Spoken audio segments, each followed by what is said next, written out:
Hello, friends. I'm just giving a little summary of Hanukkah, and it was composed by a friend of mine over at Temple Beth Emeth. Hanukkah is a Jewish festival commemorating the Maccabees' revolt against the Seleucid Empire in the 2nd century BCE.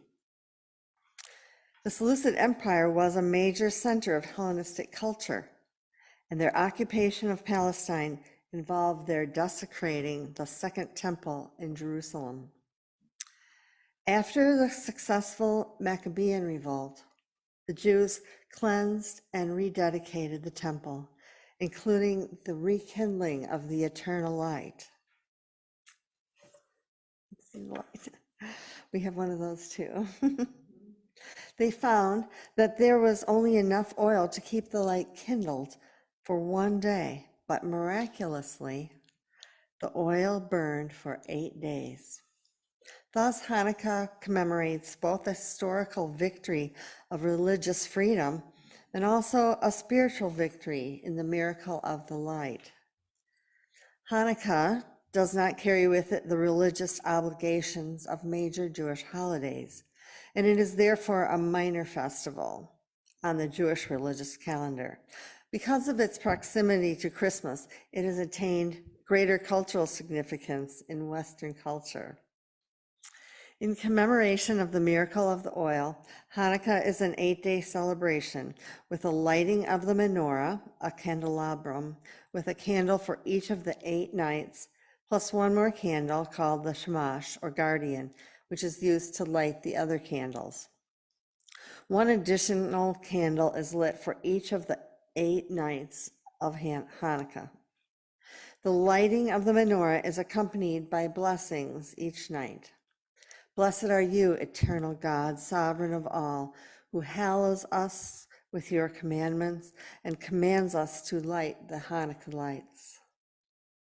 Blessed are you, eternal God, sovereign of all, who performed miracles for our ancestors in those days at this time.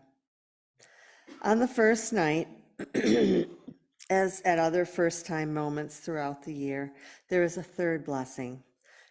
It goes like this.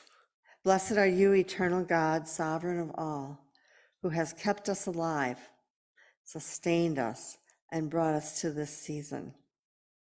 Isn't it amazing how many of those thoughts are ones that are taught here each week of the year, year after year? Well, it's also in commemoration of the miracle of the oil that Hanukkah is celebrated with foods cooked in all traditionally potato pancakes and jelly donuts. Got to get food in there, or we wouldn't be human beings, right? There is also a game played with a 4-sided top, spinning top, which is called the dreidel. The signs of the dreidel are embossed with the initials of the 4-word Hebrew sentence, a great miracle happened here. Children sort of gamble with chocolate coins, pennies, or raisins, depending on which letter lands face up in the game. Modern-day spiritual leaders have leaned into elevating Hanukkah by offering readings for each night of the candle lighting. Here's one example that is particularly universal and inclusive. Day 1 of Hanukkah, peace. The first Hanukkah candle of the year sparks a call for peace. Just as the world wasn't peaceful in the time of Maccabees, it's not peaceful today. When the power of love overcomes the love of power. Let me say that again. When the power of love overcomes the love of power, the world will know peace. Let this candle be a spark for peace for my family, for me, for my friends, and for everyone on earth.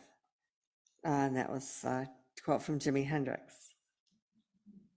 So day 2 of Hanukkah is called acceptance. The second Hanukkah candle is helping us gain acceptance of ourselves and others. It relieves aggravation. It makes room for love. On this night, let's remember that most people need acceptance a lot more than they need advice. That one was written by Bob Goff. Day 3, they remember repairing the world. There is so much to do, but what if each of us really considered our responsibility? There was once a man who stood before God, his heart breaking from the pain and injustice in the world. Dear God, he cried out, look at all the suffering and anguish in your world. Why don't you send help? God replied, I did. I sent you. That was by Rabbi David Wolf, or Wolf, I'm not sure. Day 4, this candle sparks treating people how we would want to be treated. Someone once asked the wise Rabbi Hillel to stand on one foot and quickly teach him the entire Torah. So Rabbi Hillel stood on one foot and said, that which is hateful to you, don't do to anyone else. All the rest is commentary.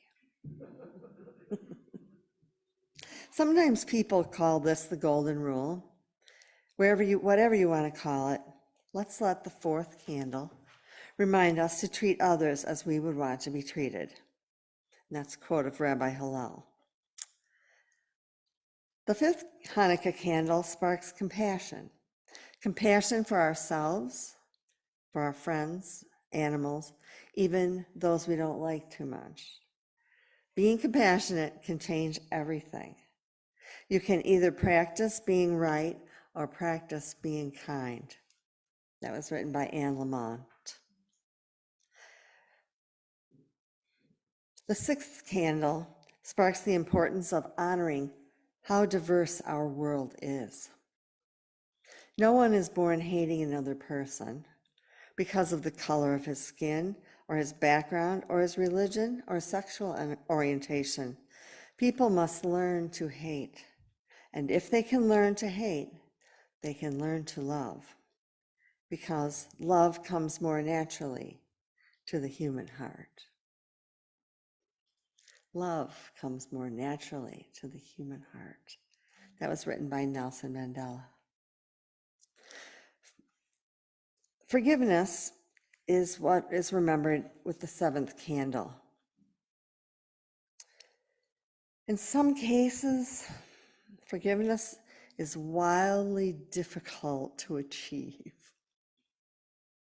but it's always worth the effort. The first to apologize is the bravest. The first to forgive is the strongest. The first to forget is the happiest. And day 8, we are at the end of Hanukkah. It's the big finale. The final candle sparks gratitude. Showing gratitude is one of the simplest yet most powerful things humans can do for each other. That was written by Randy Posh.